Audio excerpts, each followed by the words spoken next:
Hello and welcome to a special episode of the Way It Goes podcast. Today is going to be a little bit more serious than our usual viewing, so come back next week for the usual antics, but today we wanted to touch on a topic that is really important to us, and that is men's mental health. So November is well known as one of the mental health awareness months for men, and it's something we're both very passionate about and we wanted to talk about. So please just be aware that this episode will contain some sensitive topics such as suicide, depression, anxiety and so on. So just be advised that it might be quite heavy, and if those sort of things are uncomfortable for you, then please feel free to skip this one. And of course, it's not just for men. I encourage you, anyone of any gender, to check this one out because it's a really important message. So without further ado, let's crack on.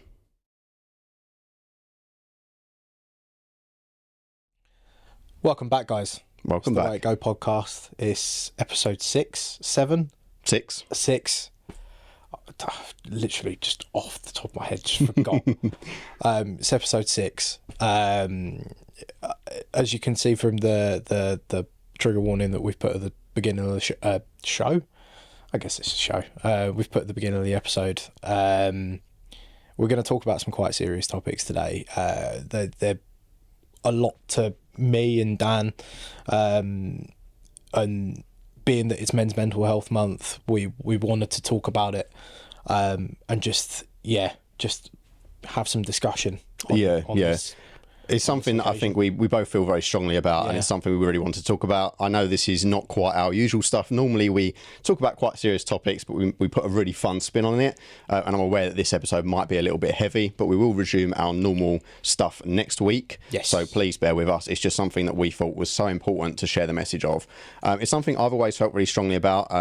Ryan is wearing something that I used to sell. I used to sell these mental health awareness clothing during COVID. Like, it was kind of my little project that kept me stimulated and kept me going during COVID lockdown, and it was really good. I had such good feedback from people, and you know, it was great for me to build my first business, and it really helped my mental health in terms of actually doing something and getting stuck into something. But at the same time, for me, it was also about getting that message out there. I think there's a big social stigma around men's mental health, and that's something we will touch on.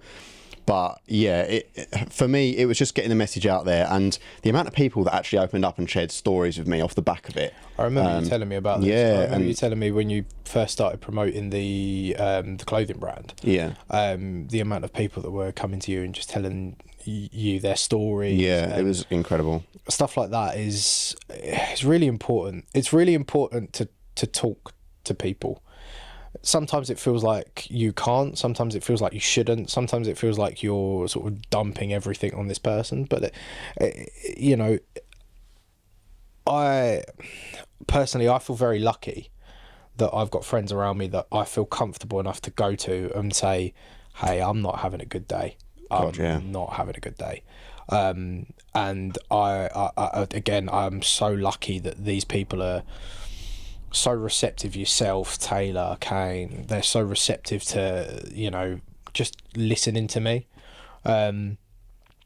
because I think not just men, obviously, as you said, we all have bad days, and I think it's really important that we all know that there is someone that we can talk to. Yeah, there is definitely someone that we can talk to, and that's a big part of it, is actually having the almost like the energy to muster up actually having that first conversation, and not being ashamed to have that first conversation. Scary. Because once the ball's rolling, it is scary at first, especially the social stigma around it. And you know, as I say, it's not that it's just men's mental health that's important. That's not it at all. It's just that there is a particular social stigma around sort of manliness and making sure that you're stern-faced and you put on a smile and you just get on with it. Man up is the common one that you'll hear all the time. Man up. I hate hearing that so much. Yeah, and it's old-fashioned now, and I think we're kind of in a difficult position because there's such a generational divide. You know, we've got sort of maybe our grandparents' sort of generation. They are in that man up, get on with it. They don't understand this openness, you know. And then there's kind of a generation that's a bit younger than us, maybe, that are almost like oversharers now as a result of this kind of this boom of being open to mental health awareness, which is a good thing in a way. But it's such a fine balance at the moment, trying to figure out where you sit in that in that field. It's almost like being introverted or extroverted. Like, you kind of are on that spectrum somewhere, and everyone is on that spectrum somewhere.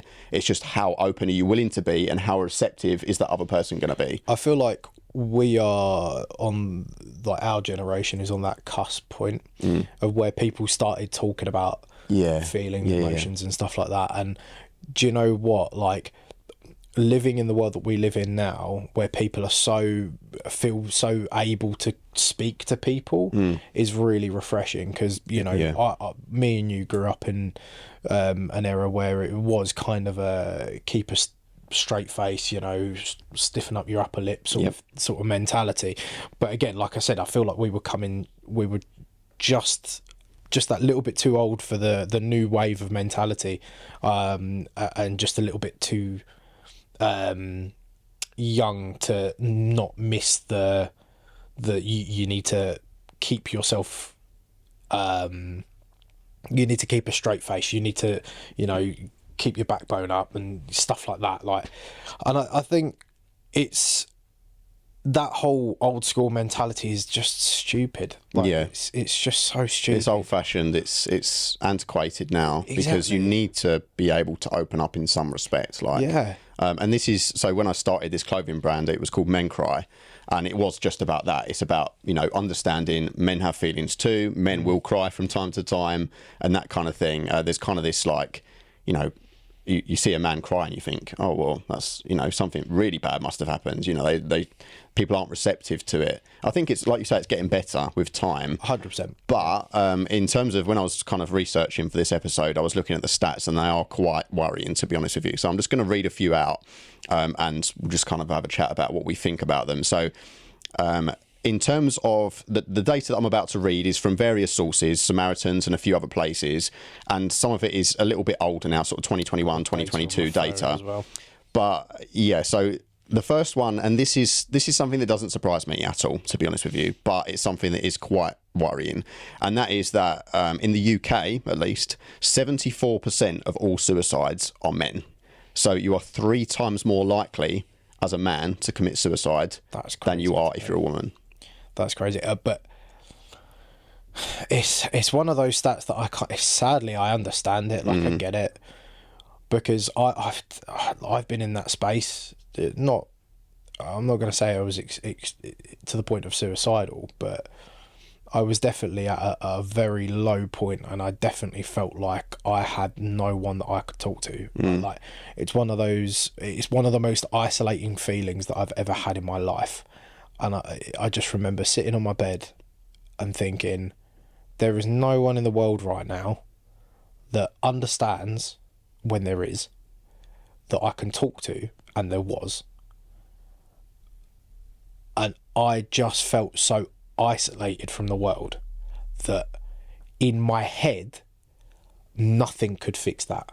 And I genuinely felt like nothing, I thought, this is never going to change. I'm like this is me now. And it's, and I remember getting a text from Kane. How you doing, mate? You haven't seemed like yourself lately. And immediately I was just like, I'm not good. I'm really not good. And we talked, and, you know, I said I got into climbing. Come climbing with me, like, come do something outside of your house. And ever since that day, I have my bad days still, but I know that there is someone within reach. Yeah. And I think it's, if I could say anything, check on your friends. The guy I buy rings off, Parabellum London, he has, you know, the Instagram like feed thing that you can follow now, and every now and again he'll put a message, check on your friends. And honestly, I think that what he does, even on the scale that he's at, I mean, he's huge at the moment in the jewelry making for like bands and stuff like that, but like in the terms of the fact that he will always put these messages every now and again in this feed, and it clicks in my head. It's like, oh yeah, I should text someone. I yeah. should text like you. I should text Taylor. I should text someone, and just check in. Yeah. And stuff like that. Like, yeah, check in on your friends. Check in on your friends, because you might not know it. They might not show it, but they might need you. Yeah, that's the thing. Like, often, and they say this with a lot of people who do end up committing suicide, is that often a lot of people around them didn't know.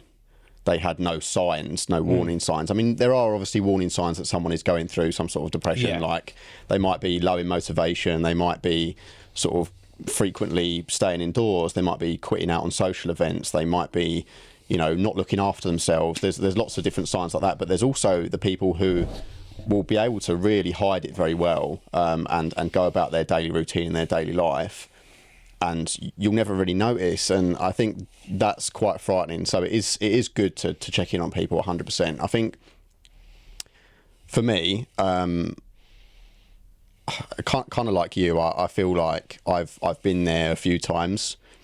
I don't know if suicidal is quite the right term, to be honest. That's a very sensitive one. Yeah. Do I want to go on record publicly saying this? I don't know. But I think for me, when I have been in that mindset, honestly, A, I don't have the bottle. No, same. B, I'd be like, I rack my head with guilt thinking about what doing something like that would do to the people around me that I love. I'm exactly the same. Like, I can't imagine how distraught my parents would be, or my friends, you know, you guys. And, you know, even though that thought has only ever crossed my mind for a millisecond. Yeah. Like, that was enough to snap me out of it. And I'm very lucky, because I like to think that I'm quite self-aware. So I know that now that I've reached out for help and I've taken that step, and full disclosure, I've had lots of therapy, I feel like taking that jump, and also we're very lucky that we have access through work and stuff like that to these resources. Yeah. Because I've taken that step, and because people around me that care about me, you guys and my family, have encouraged me to do that, that's got me out of that. Yeah. And, you know, I'm sure there are people who live with this day in, day out, and I can't imagine what that must be like, because I have very bad days. Horrific. Quite a lot of the time, and I can't imagine what it's like to actually feel like you want to end your life. And like I say, luckily I've maybe had a few split-second thoughts of that. But for me, I know, now that I've reached out for help, I know that I can get better.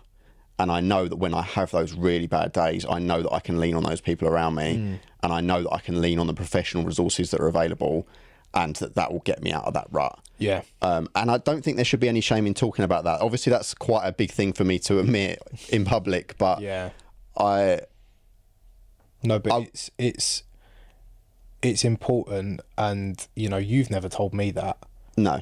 And you know what, I almost feel kind of proud of you for admitting that, and you know, saying that, because I've had the same thing. Like, again, I'm very much like you. I will tell my friends that I'm having a bad day. Will I go into the full extent of it? No. But it's crossed again, like it's crossed my mind for like a millisecond, and I would never say that I'm suicidal or anything like that. That's absolutely not where I'm at, you know. And to those people that you do have those tendencies, you know, there is resources there for you, and I pray and I hope that you do reach out for those people. Yeah, just to very quickly interject there, if you are in that boat, the Samaritans helpline number is 116 123. That's 116 123. So if you feel like you're in desperate need, call that number. They are great people, and it will be in the description of the video. But it's slipped my mind for a few seconds, and I've sat there and I've thought, I can't do that to the people around me. And it in a really weird way, it kind of kicks me up the arse. Yeah. Okay. Yeah. And it's like, No, you, and this may not be the right way to go about it, the right mentality, but it's like, no, you live for them. You live so that you can still be around those people. Yeah. And I couldn't do it. I couldn't do it to the people around me, my friends, stuff like that. I think it's terrible that this is the situation. Yeah, I think, like you say, I think there is such a social stigma around it, and I think we could go around in circles forever talking about how people just don't speak out, and I think it's going to take a lot more than that for people to actually take that step. And when you're in that deep pit, sometimes, like you say, you do feel like there is no way out, like the walls are too high for you to climb, and everything consumes you and swallows you up. And my kind of only advice to anyone listening who feels like that right now is that something will click at some point, and you'll realise that there is a ladder that you can get on to get out of that pit. Like, there is something or someone that can help you if you're willing to put that time in to get to that place. And I've encountered a few people over the years. A friend of mine when I was a lot younger attempted suicide, which was a really difficult situation. And I've known people who have known people who have committed suicide and so on. And it's always such a difficult topic, and there's always such a lot of guilt around the people around those people. But again, that's kind of a situation where just make the effort to check on people, and then you can't blame yourself for any. The biggest thing to remember is, if you're in that situation, if you feel like there's nothing, there is someone that wants to help you. There is. 100%. They might not know what you're going through, but they want to help. Yeah. And there's an equal balance of, if you reach out to your friends, but also if you feel like you need to reach out to someone, do that.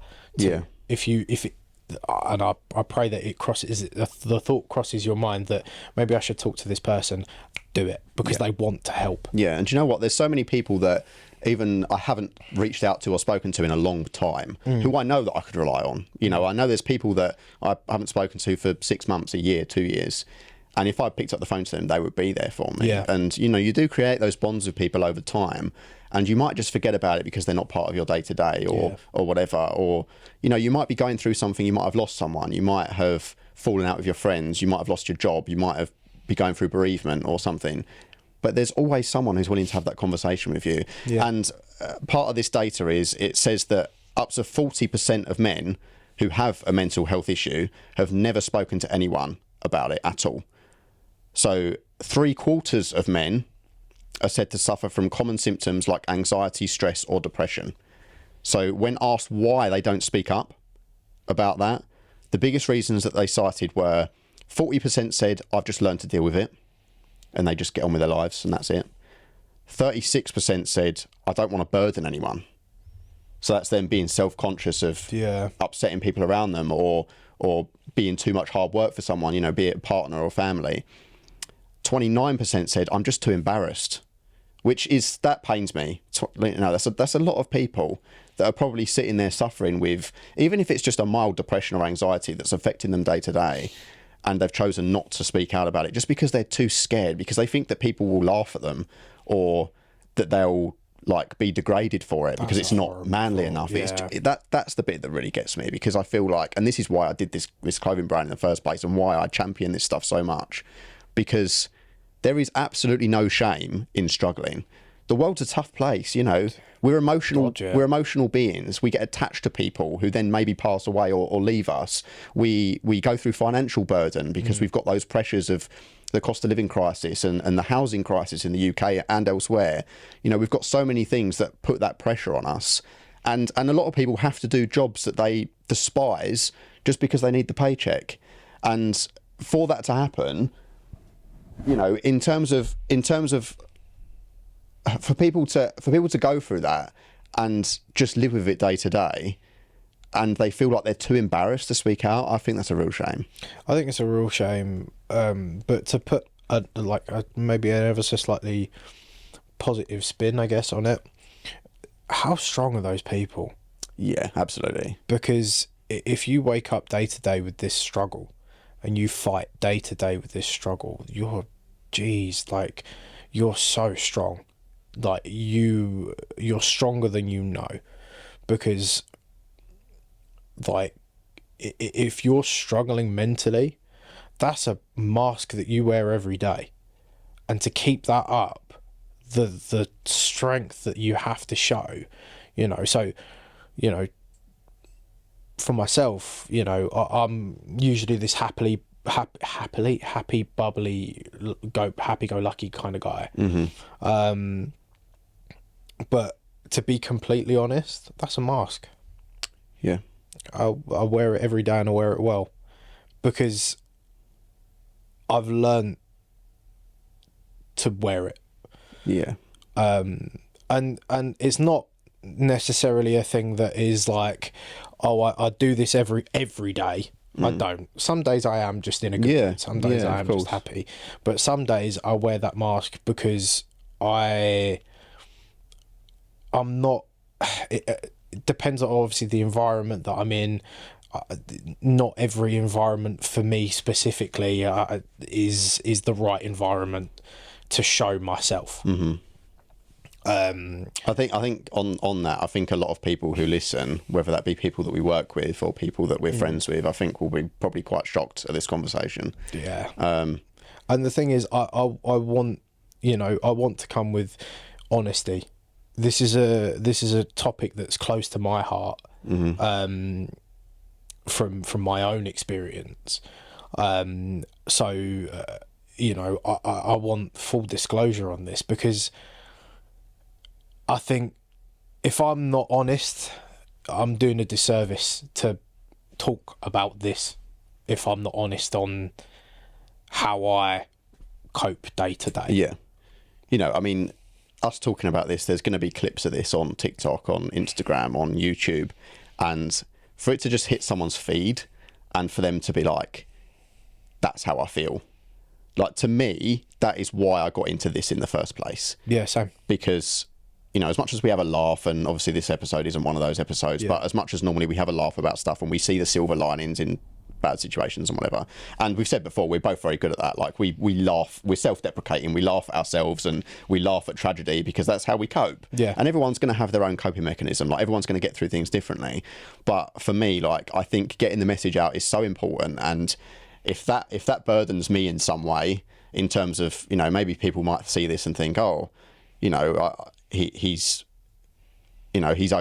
weak for opening up, or if they judge me in any way, that doesn't faze me, because I think that's the problem. And the thing is, like, on that, if anyone thinks that I'm weak for opening up like this, I don't care. Exactly. Yeah. I don't care what you've got to say, because in my honest opinion, the people that think people are weak for talking about their mental health and emotions, nah, I'm sorry, you ain't worth my time. And they're the problem. They are the problem. Yeah, and that's what causes this social stigma. And just to follow that on, the remaining 20% of those people surveyed said the reason they didn't reach out, so this 20%, they said because there's a negative stigma around men's mental health. And again, that's not to, start a witch hunt for those who will call you out's the wrong phrase, call you weak and stuff like that. No. That's not to start a witch hunt, because at the end of the day, they're not worth the energy to expel that. And that's not what this is about. This is about talking about these hard topics and remembering that, yes, there is someone there for you. You're not alone. There are people experiencing this as well. Yeah. That you can reach out to. Like you mentioned earlier, Samaritans. Yeah. You can reach out to these people and they will be able to speak to you. Yeah. They will be able to, they are there to listen. Yeah. If you don't want them to utter a word, they won't. They will just listen to you. And sometimes just expelling that negativity from your person, just you feel, I guess the best way to describe it is you feel like a drained battery, but in a really good way, because you've got all of that negativity and awful feeling out of your body and placed it somewhere else and just expelled it. And now I know that won't work for everyone. Like, I understand that. I fully get that. For me, it is one of those things where, like, how many times have we sat in the car and I've just ranted and chewed your ear off because I need to expel this negative energy and this negative, you know, and I don't mean to just throw it at you. No, but that's what friends are for, right? Exactly. Like, that's what we're saying. Like, because we've got that friendship, we can have those honest conversations, and we're not at all the people that would shame each other for feeling bad. Not at all. Like, I know that if I came to you and I said, look, I'm struggling, like, I'm really, really bad. Like, I know that you would just, cool, come round, let's have a drink, let's chat it out. Let's, you know, I don't have any qualms about that. And there has been times in the past where I've just rocked up at your house and just sat with you and your parents and just, like, chewed their ear off about stuff. Or, you know, I'll phone my mum or whatever, or, you know, I'll chat to my dad when I go and see him. And, you know, you have to realise that if people love you, they're willing to help you share that burden. A problem shared is a problem halved in my eyes. And a lot of the time, short-term pain is long-term gain. And I think that if you're willing to kind of just seek that mentality that something might be really tough right now, but in the future it's likely to get better if you put that work in, 100%, that's when you can really start to see a shift. And I don't dispute that it is awfully hard when you're in that rut. It's awfully hard to see the wood through the trees. Like, you see everything as a negative, and someone will try and give you something positive, and you almost get angry with them. You're like, stop trying to sugarcoat this stuff. Like, I feel this way, and this is how I feel, and nothing's going to make it better.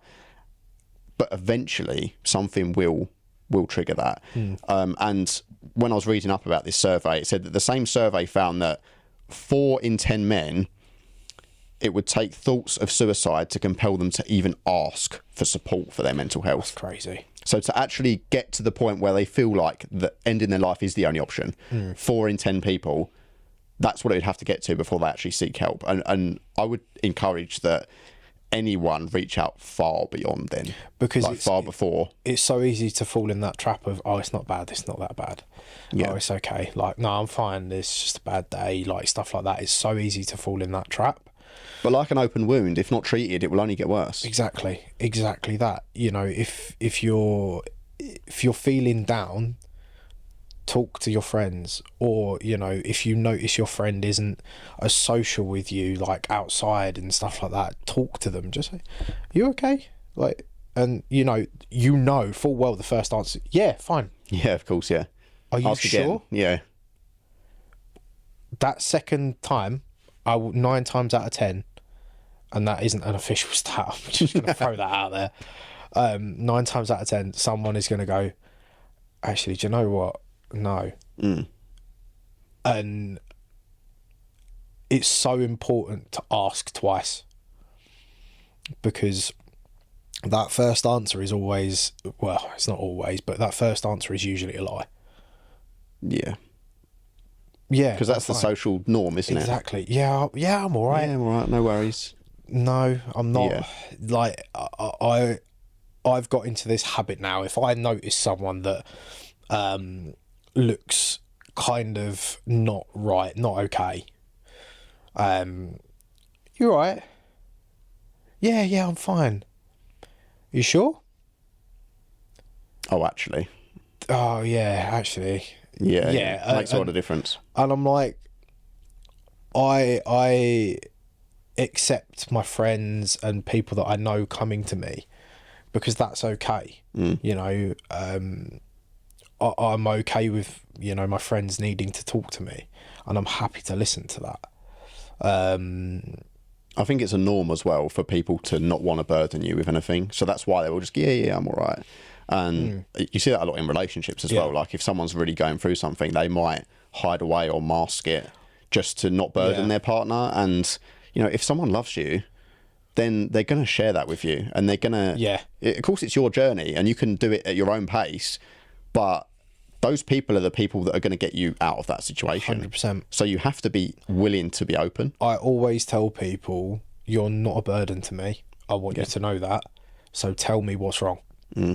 talk to me. So if you don't want me to respond, if you don't want me to give you any advice, anything, just let me know and I'll just listen. Yeah. Do you know what, on that, it's, you know, I was having a conversation with someone once, and it was, you know, one of those conversations, quite a difficult one, where that person's struggling, you're trying to work out what to say or how to react. And what I found is that people vary in what they need from you in that situation. Like you say, some people just want someone's ear to chew off, and they just want someone to listen. They just want someone to comfort them. Yeah. But other people will want help in that situation. Yeah. So often now, if it's someone that I feel maybe needs one or the other, rather than just going in with my own stance on it, I'll be like, cool, are you seeking comfort or are you seeking solution? Because I can do either. If you want me to just shut up and listen and just be here for you and just give you a hug and just hold your hand through it, cool. Yeah. Fine, I can do that. If you want me to go, cool, here's what I think you should do, then I can do that as well. 100%. But some people aren't ready for that step yet, and that's fine. Be open with that communication. And if you just want someone's ear and you just want someone's comfort, then maybe just ask for that, rather than thinking, oh, well, I don't want someone telling me what I should do. I think it's, I think it's very important for the person who's accepting, like, cool, I want you to tell me what's wrong, to do what you've just said. Do you want me to give you answers, solutions, advice, or do you want me to just listen? Yeah. I think it's very important to have that clear communication. Yeah. Because if you go in all guns blazing, like, oh, I'm feeling really down, this person's upset me. Oh, well, you should go and tell. That's not going to help. No. If they're not ready for solution. Exactly. They might not be ready for solution. And if they are, cool. If they're receptive to it, then fine. But it's important to ask first. It's a hard lesson to learn as well, because if you really care about that person, you want to jump in with solution to help them. But sometimes you just got to know where the boundary is. Emotion blinds us all. 100%, yeah. That's a very good point. Yeah. So the other part of the study was they talked about mental health in the workplace, and they said that 71% of men said that they'd be worried about telling their employer about their mental health struggles for fear of getting a negative response. And I think that's changing. I think we're very lucky because we work for a business that's very receptive to that. Yeah. And the people that we work with are very receptive to that. So we're very, very lucky and privileged in that space. But there are definitely a lot of people out there that still have that kind of old school mindset of... We've definitely worked in places where that is not... yeah, 100%, yeah. Our first job together. Yeah. No. Yeah. I feel like if I went to one of my managers... one specifically, which I'm sure you know who I'm thinking of, specifically, and went, oh, I'm having a really bad time at the moment. I don't have it mentally, like, in me right now. Yeah. I don't think I would have been sacked. I'm not going to go that extreme. No, but you would have. I definitely would have been marked. Yeah, almost segregated, because you're like... you're not performing to the best of your ability. Exactly that. And because it's invisible, it doesn't matter. Yeah.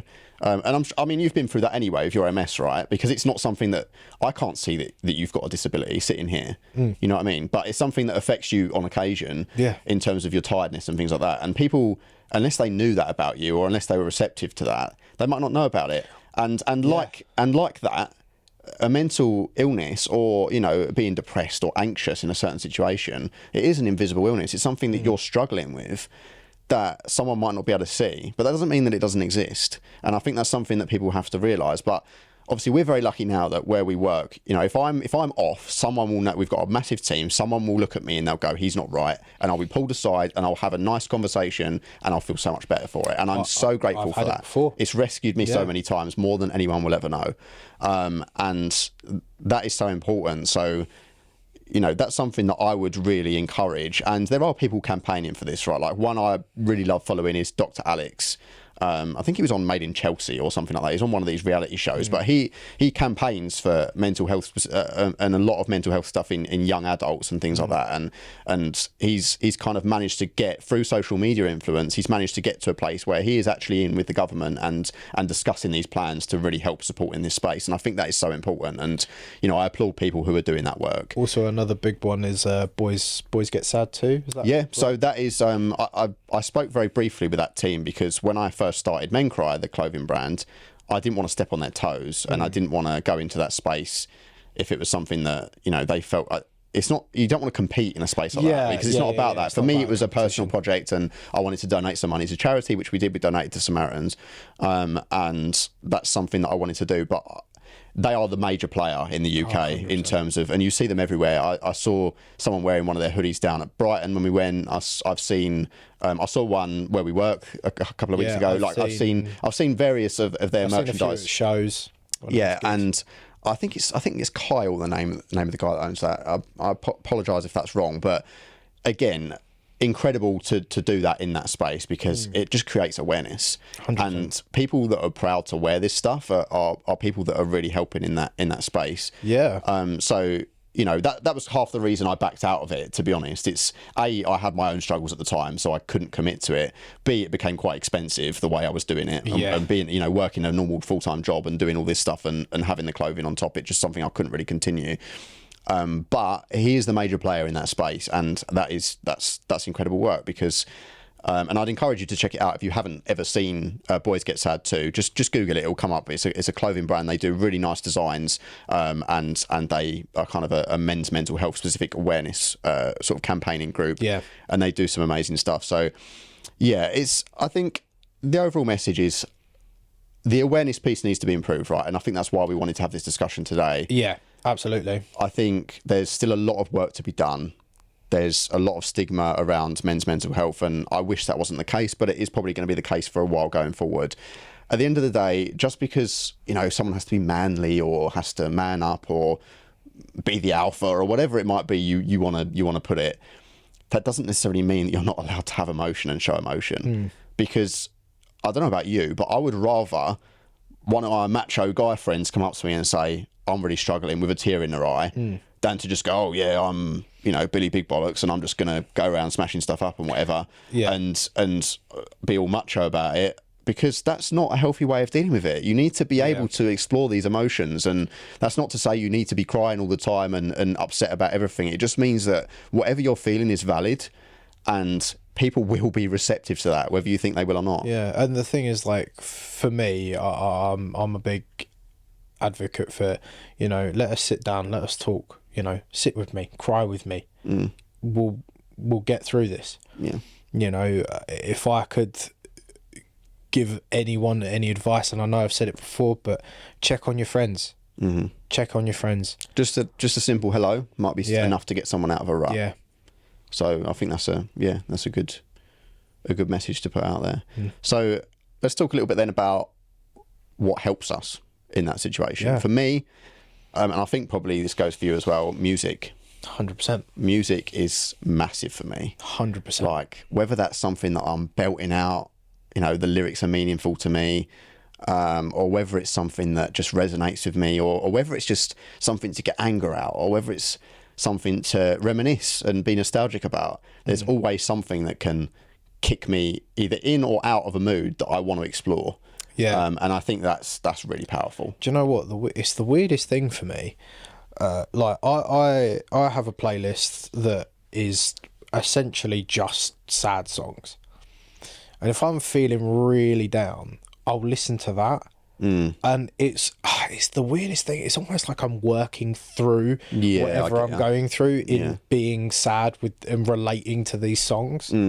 I think the piece that we're going on here is that we wanted to talk obviously about men's mental health, but we also wanted to talk about things that help us get through it, things that help us get, maybe not better's probably the wrong word, but like start us on the right track, start us getting to that point where we feel like we can talk to our friends and talk to someone, get us to the point where we're not so absorbed in whatever sad feeling we have, and just expel, like I said before, like talking to someone, just, you know, using for me and you music to expel that negative energy just out of us, and straight into, you know, something else, like belting it out in the car, like, you know, singing in the shower, and just I think for me, if I can use songs and music to be a little bit silly, it kind of just snaps me out of it. Like, and I'm just like, oh yeah. Like, I think as well, like, I really truly believe in calling musicians artists, because 100%. because it is art what they do, especially the ones who really pour their heart and soul into their lyrics. And I've always said that if you are an artist of any sort, whether that be, you know, a painter, a writer, a musician, whatever it might be, and you love someone or something, that someone or something is immortalized because you write about it, because you sing about it. And that's really powerful, because you can feel the transition in that person's life through that music. You know, you might listen to a song and you're hearing someone's heartbreak, you're hearing someone's grief, or you're hearing someone's joy and passion for something. And I think that's really powerful, because it can resonate with you and it can spark something in you that helps you work through that emotion yourself. And I think especially if you've not yet reached out for help, if you feel like you need it, like if you've not taken that really difficult first step to, you know, get counselling, get therapy, or talk to even your friends or family, then finding something that is an outlet for you is a great place to start. You know what, saying that, one of the ways that I coped through COVID, with like some of the mental health struggles that I was having, was poetry. Now, this was years ago, like when I was really little. I used to write poetry, and it's only recently that I've started getting back into it again. And obviously I don't publish these are just for me, but it helps me get my feeling into, you know, I guess I do it on my notes app, so I can't really say pen and paper, but same difference. It allows me to pull that, I guess, sadness out of me and just put it on my notes app. Just whatever comes to my mind, just basically put it into a form of poetry. And by no means are they good. No, but it's for you, isn't it? Like, but it is for me. So, you know, when I read it, because I sometimes go back and reread them. When I reread it, I remember the struggle, but I also remember how I felt after I put it down. It's almost like a photo, isn't it? Or a song that can transport you back to a memory, whether that be good 100%. Or bad. It's the same sort of thing. It's kind of your expression of where you are in life at that stage, and how you felt. And sometimes it is nice to reflect on that. And I'm the same. Like, I do occasionally write here and there. Sometimes it's to express my feelings for something or someone. Sometimes it's to just kind of explore where I'm at in the moment. But you're right, like, and not everyone will want a creative outlet, but I think a lot of people do need that in some way, whether they think it or not. Like, even just writing how you feel down, like journaling, for example, that can help a lot of people. And they might not realise it. It's a great way to, if you've not yet explored any help or professional services, that's a good place to start as well. It's just jotting stuff down. I think it's just important to encourage people to start somewhere. 100%. There's, and you know, this is not us saying, you know, this is what you should do to cope. No, everyone's going to be different. Right? Everyone's going to be different. Everyone's going to have their other ways of, you know, making themselves feel better. But we would always advocate for talking to people, and, you know, for us, music and stuff like that. But I've got to say, I'm trying to think of the right word for it. How cathartic, I think that's the right word, it is when I go to a show. And how when I walk in you know, there may be a little bit of anxiety in me. I might be a little bit, you know, I might have had a rough week at work, or I might just not be feeling 100% in myself. But the second that first guitar tone hits, that first kick pedal hits the drum, I'm in. Yeah. And all of the crap, all of the negativity blasted away. Yeah. And I'm having the time of my life. Yeah. You know, that's made such a difference for you. I can tell, like the amount of gigs and shows you go to, and we're of course going to Sleep Token next month, which I'm so excited for. Yeah. And it is going to be emotional because a lot of their stuff is really deep. But I can't wait to cry I love with it. you. Yeah, I know. Yeah, same here. Like we're seated as well. We're going to be sat there at Wembley, and we're going to be listening to this stuff, and just the emotion will come pouring out. I'm if sure. you're there, come say hi. Yeah, honestly, we're not scary. I promise. No, it's going to be awesome. And yeah, music's always done that for me. Like I remember we found Eye Contact by Stay Mellow. Oh, what a song! Like you can just belt it out. Like he's a sort of relatively small artist from up north somewhere. Awesome guy, because I fell in love with the song straight away, and I posted it on. Song. Yeah, it's a great song. It's beautifully written, and I posted it on social media, and straight away he got in touch with me and he said, "Oh, thank you so much for sharing my stuff," and so it was awesome to hear from him, and like. Probably the same for him, to be fair. Like he's probably one of these people that like that's his outlet. Like he's writing this stuff and getting that passion out, and then people like us are consuming it, and that's an amazing thing as well. And that's probably how I'll feel when people talk to us about this conversation, is, you know, putting something out there for people to be inspired by, or for people to feel a connection to. Yeah, like that is such a release for me, and I think that's why music is a big thing. Yeah, and like for me, I've met so many wonderful people going to shows. I've met so many lovely people going to shows, and one of the guys, John, if you're watching, hello. We met him at Spirit Box. Right. Yeah. And I've only met him properly twice. Yeah. But honestly, one of the I don't know what it is. It's just a really lovely guy, just a really nice guy. Yeah, some people we just gel with. You know, I sit there and, you know, he's messaged me a few times about watching the podcast, and he's and I'm going to hold you to account. He's starting his own podcast, and I want you to do it. So, you know, like meeting people at these shows as well. Yeah, it's another way of, you know, getting the negativity, I guess, out by meeting new people. I mean, like that's more for like the social kind of people, your extroverted kind of people. Yeah. Like myself, I'm quite extroverted. So, you know, when I meet people, I want to, you know, get to know people and make new friends all the time. So for me, like, that's two of the biggest things, is the music at these shows, meeting people at these shows. Yeah.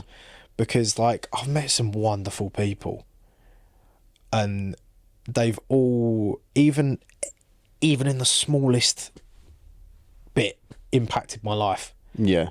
For the better. Yeah, you never know, do you? Like that's my bread and butter, is connecting with people. Like I have to, like to nourish me and to keep me going, I need to connect with people. Yeah. And I'm quite introverted, to be completely honest. Like I'm not the sort of person who likes being out all the time. I'm not big on like clubs and pubs and stuff. Like I'm not like a full introvert, but I definitely wouldn't describe myself extroverted at all.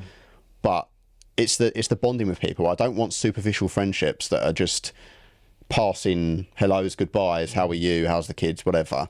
Not interested. I want people that I can connect with, and that's what I've built in my life, and what I hope to continue to build going forward is that, and that's what I always seek in people.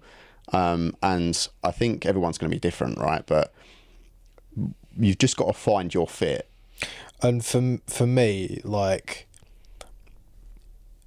I said before, it's not, these aren't sort of us advocating for find a coping mechanism.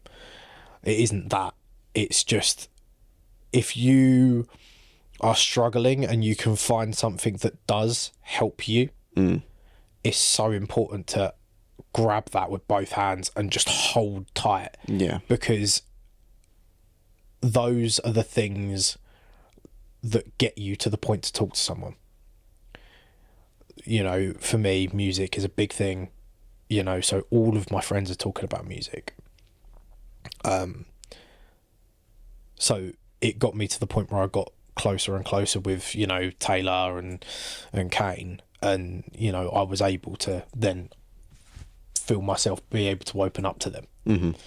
Stuff like that. If you find something that you can meet people through, you'll find something that you can eventually make a really good friend, or meet someone that will advocate for you. Yeah. And be there for you and listen to you and be happy that you're in their life. Yeah, 100%. And for me, I think it's been a long learning experience to figure out what works for me and what makes me happy. And I think it's okay to not know. Like, there's going to be times in your life, and we talked about this in episode 1 where we were talking about growing up and things you learn in your 20s and things like that. Like, it's going to be a journey to figure out what makes you happy and who makes you happy and that kind of thing. And you're going to experience hardship along the way. But the key is to know that even if you're in a situation that's tricky at home, for example, and you feel like you can't open up to those there is still going to be someone, whether that be a stranger, whether that be someone you know, that is willing to hold out a hand and to lend that help. 100%. And it's just so important to realise that you're not alone in that situation. And I think the social stigma around men's mental health is like, you know, you have to be Jack the Lad to your mates all the time. And I can't stand the Jack the Lad friendships. I can't stand it. I can't deal with it. I mean, fine. If that's what works for you, fine. Yeah, like I'm all for like banter and joking around and all the rest of it. Like, you don't have to be soppy with your mates all the time. No. But the point is that you should be able to, if they're actually your friends, if they actually care about you, then you should be able to open up to them and have those conversations. You shouldn't be frowned upon for that. You know, when you go to the pub or something with your mates and you say, oh, I'm feeling a little bit down, or I don't fancy or whatever, they shouldn't be, oh, boo, boo, oh, you know, such a downer, like whatever. Yeah. They shouldn't be treating you like that, because they're not your real friends. And if that's the situation that you feel you're in right now, I'd assess that a little bit, because 100%. you need people who are going to look out for you when you're not at your peak, when you're not there being Jack the Lad. Even if that's your character, you need people that are going to be there for you when you're down and you're the opposite. You need people that you can trust. You need people that you 100%. can. And like I get it more than most. It's hard to have that full trust with someone. Yeah, but there will be at least one person that you can trust wholeheartedly. I think it's very important to have that. And if you don't, that's okay. You'll find someone. Yeah. You know, life has a funny way of working things out, and life will drop someone into your lap when you least expect it, when you need it most. 100%. So I think it's really important to know that, you know, we've been saying it the whole podcast, there are people that you can talk to. There are always people that you can talk to, and there are always people that want to listen. And I think if you've been burned as well, like there's definitely instances in my life where I've instilled a lot of trust in someone, and they've let me down in some way or another, or even if it's not something that's kind of their fault, or that they just aren't in the right place in their own life at the time, still it can be then hard to pick yourself up out of that after relying on someone or putting a lot of your thoughts and feelings into someone. So there's that aspect as well. But again, even in those situations, there's still others that you can lean into that you might not have thought that you'd be able to. So it's so worth doing. And I just want to close out this episode on a quote. So we're not going to have a sort of fun game this episode. We didn't feel it was the right place for it, but we're back to our normal scheduled routine next week with a little bit of fun. But today I just want to end on this. You can go to the gym, you can drink your water, you can take your vitamins, but if you don't deal with the stuff that's going on in your heart and in your head, you're still going to be unhealthy. Yeah, that's true. Yeah, that's so true. I think that sparks a little bit of a conversation there. Yeah. On, you know, you can. I think Paddy Pimblett, the UFC fighter, put it best. I'd rather be fat and happy. Yeah.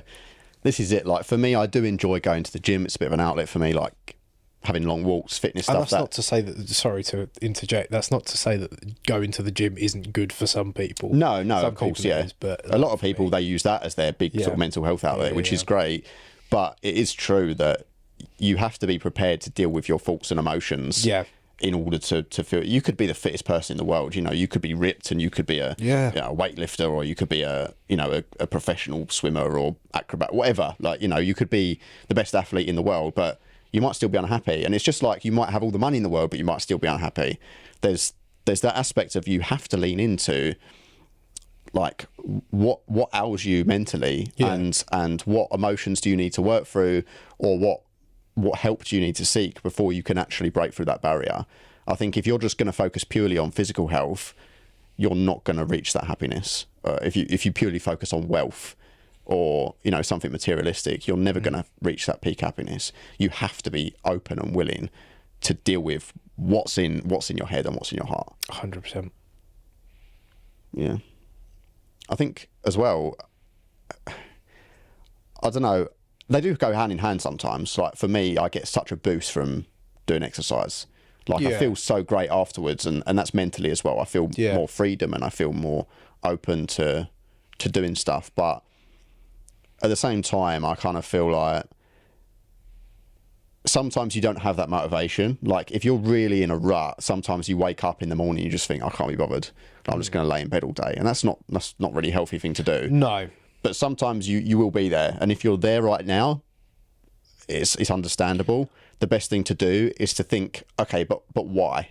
I think another thing is, it's really important to, if you feel like you've got even that small inkling of motivation to get up, grab it, do it. Just do it. Because if you're in bed and you're just like, oh, I don't want to do anything, I don't want to get out of bed, I don't want to move, but you've got that small ember, spark it, make it a flame. Yeah.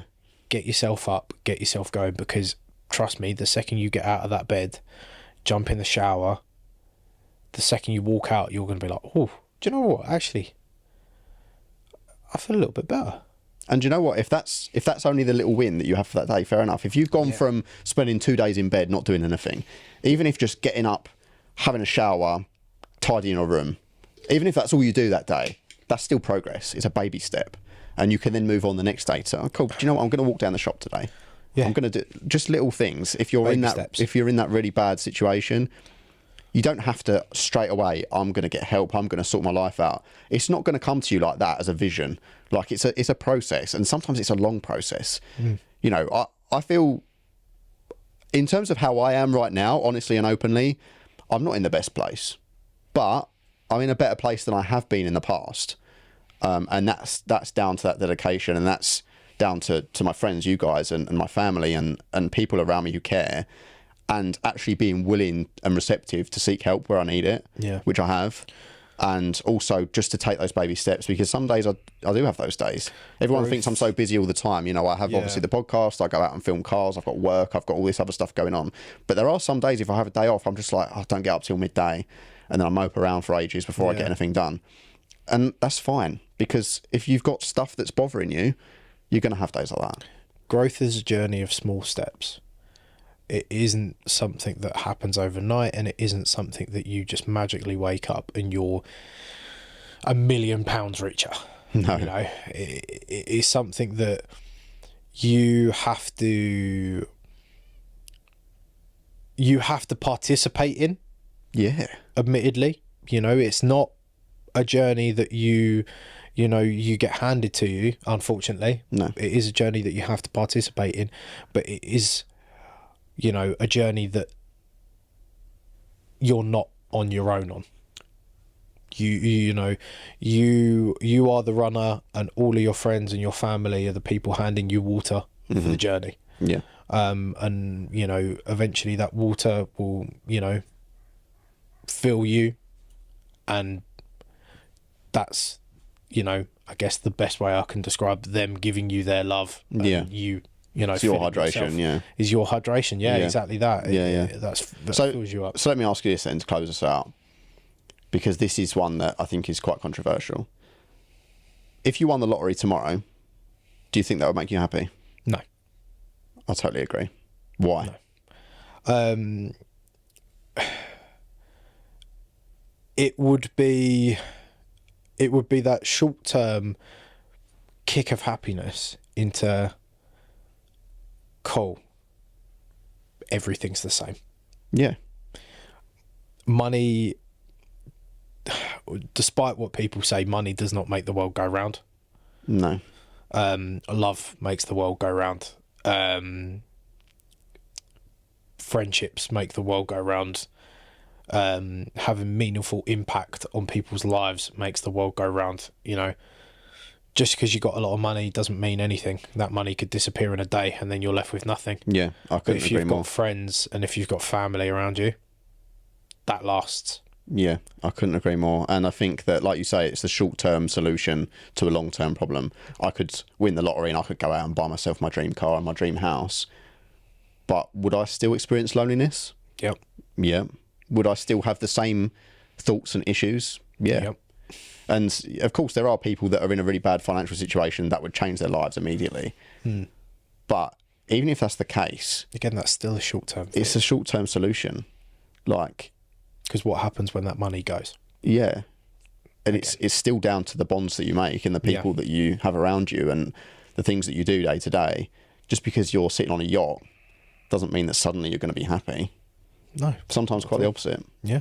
So that's a good place to end it, I think. I'd agree. It's been emotional. Yeah, it has been emotional. Yeah, but I love you, brother. Yeah, mate. Honestly, like it's friends like you that.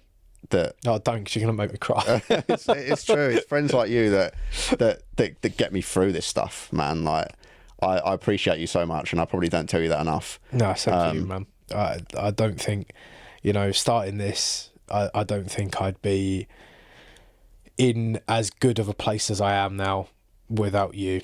Yeah. Without you and me starting this, I don't think I'd be in as good as a place. Yeah, I appreciate it, man. Well, there we go. I'm going to go have a cry. We're going to have some lunch. So thank you guys so much for bearing with us for what is obviously quite a meaningful and serious episode of the podcast. Not too many laughs this one, but we just wanted to, it's such an important thing to get out there.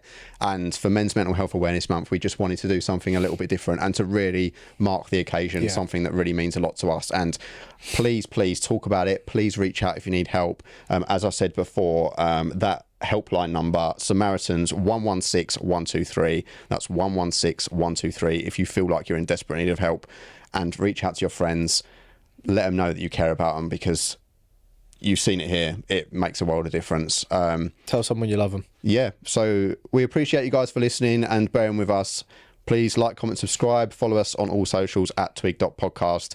We'll see you next week for a little bit more fun and a little bit more of our usual antics. So from me and Ryan, that's it from us, and we'll see you next time.